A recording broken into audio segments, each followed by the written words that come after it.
Hey, what's up guys, and thanks for tuning into the channel. In today's video, we're going to be taking a look at Super Saiyan Kale SH Figuarts from Dragon Ball Super. But before we get started, if you haven't yet already done so, be sure to subscribe and turn on notifications so you never miss another awesome video. Now here we have, like I said, Super Saiyan Kale, as we saw in the Tournament of Power. And of course this is a fusion of Super Saiyan Kefla as well as, Super Saiyan Kefla. What am I saying? Let's try this again. So here we have Super Saiyan Kefla, which is a fusion of Super Saiyan Kale as well as Super Saiyan Caulifla, which were female Saiyans from Universe 6.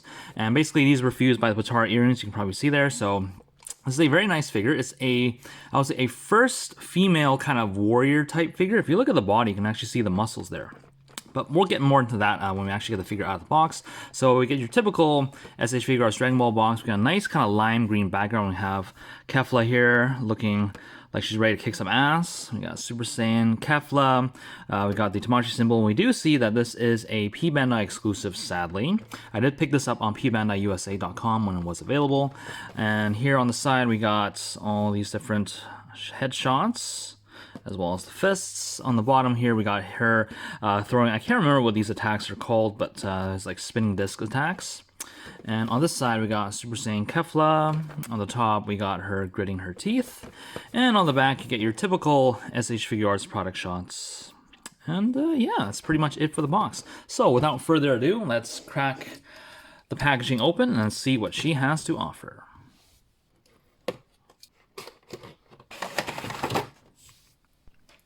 Alright, and here we are back with Super Saiyan Kefla all out of the box. Now, one thing you probably noticed right away is that this figure has a very, very big head.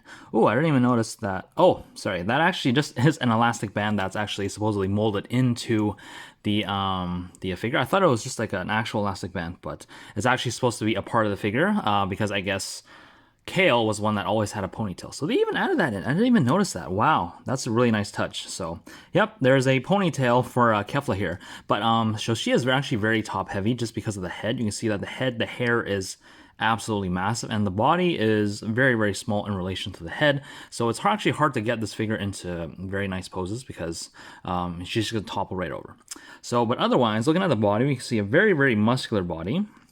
It's way more muscular than, say, the likes of Bulma or Chi-Chi or any of those kind of figures. And it's even more muscular than even, say, Android 18. So, which is really, really cool.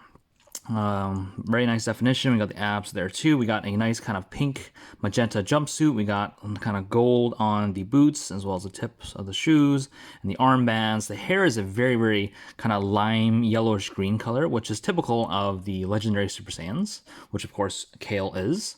And we do have the nice Potara earrings and nice metallic green. The facial expressions, I really, really like that. It's really nice. And on the back, not much to show here. Now, in terms of articulation, this figure actually is a little bit lackluster in terms of what I kind of expected. I kind of, being like a warrior figure, I kind of expected that she would have a little bit more articulation, but that's actually just a little bit lacking. So head is on a ball hinge, which is very nice, easy to move around. We don't have a base of the neck articulation. We see that's molded in. We do have a butterfly joint for the shoulder that doesn't really go out that much. We do have a swivel that goes all the way around. I believe this is a ball joint. We do have a hinge that goes up to 90 there. We have a bicep, or more should I say shoulder rotation. We have a single jointed elbow, which is a little, not the best right there, just a little past 90. And we have a ball hinge at the wrist. So getting these arms out of the way here. We do have a kind of a double ball joint, one into the diaphragm and one into the waist, which is actually pretty good. You can get some nice forward crunches and backward leans, which actually it's not too gappy. You can't really see too much in there, but that's very, very flexible right there. So that's really, really nice. As for the legs, they kick forward about there, which is not the best. And they can't really kick back too far because she has a pretty big butt right there. And kicking out to the side, this is as much as you can get. It doesn't have the advanced hip joints that the some of these other figures do have, which, like I said, is not the best in terms of this figure, but it's still okay. Knees, essentially there's a double joint in there. I don't even see that. There's a double joint, but that second joint only gets you a little bit extra, just like that. It doesn't really give much, so essentially it's still pretty much just a single knee joint, which is okay. We have a swivel into the ankle, and we have a rocker into the foot, as well as a toe pivot that gets you right above there. So yeah, pretty decent articulation for an SH Figuarts. In terms of like a female figure, she's definitely way better than they are. But in terms of a warrior figure, I feel like she could have a little bit more just to get her in some pretty good poses there. So yeah, let's take a look at some of the accessory that Kefla comes with. So we have 2 open palm hands, pretty simple here. We have 2 kind of grasping claw hands, again, pretty simple there. We have a kind of this, sorry, drop that there. Where is it? Where is it? Can't find it. There we go. So we have a kind of a cupping hand. This is the hand that's for like that, which is pretty cool. And this is a left hand only. And we also have a pointer finger, and this is for the right hand only. And as you can see, we have another hand with a peg on the inside, and this is of course for this blast effect, which is very, very nice. Cast in this kind of peach orange transparent color with a little bit of metallic shading on there. So very, very nice. And of course, we just take this peg, plug it into that hole, and here we can have Kefla blasting off an energy beam, which is really cool. And she has arms here, so these are for the folded arms. I'm pretty sure we've already seen enough of these arms to actually know how these work. You would pop her arms off. You would take these. There's a peg right there. There's a peg right there. You would plug it on. We've seen this with Vegeta. We've seen this with Piccolo. So if you really want to see how this works, you can actually go watch those videos. But I will take a picture of her with these arms crossed, and I'll post that towards the end of the video. So there's that. Very nice gold paint kind of on the armbands. And she's got 2 additional faces. So she has the smirk on there right now. Getting a little top heavy here. There we go. She has the gritting the teeth. I don't know if that's like a paint splotch or not. I don't want to scratch too hard because I don't want to damage it. But yeah, so there's that. Very nice Potara earrings. And she has a screaming face. And again, very nice with the Potara earrings. And to switch the face, very easy. We would take this front hairpiece, you can probably see that, just like that, pop that off.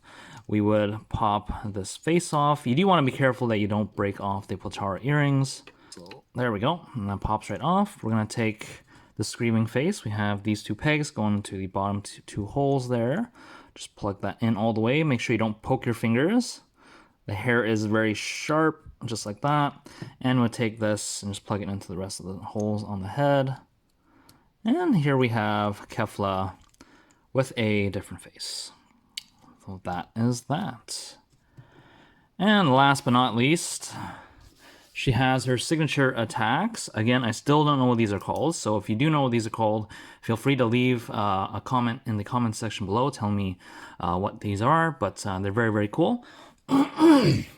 Cast in this transparent kind of limeish green color with these kind of red kind of energy effects painted on them as well, and they are attached to the hands. So basically, you just pop those hands off and you pop these on. And it's cast in this pretty solid material. It's pegged into the packaging fairly securely, so you do want to be careful when you take them out that you don't break them. And they're also very sharp as well, so you make sure you don't poke yourselves. But yeah, so that's pretty much it for all of the accessories. And again, I'll just showcase that towards the end of the video when I take the photos. So, in terms of comparison, the only figure that I have handy, as I showed earlier, is Goku. And of course, here we see quite a bit of a size difference right there. And that's it for comparisons. So yeah, final thoughts on Super Saiyan Kefla here. This is a very, very nice figure. It's, I would say, the first in a unique line because, like I said, it is a female figure, but it's very different from all the other female Dragon Ball figures that we've gotten.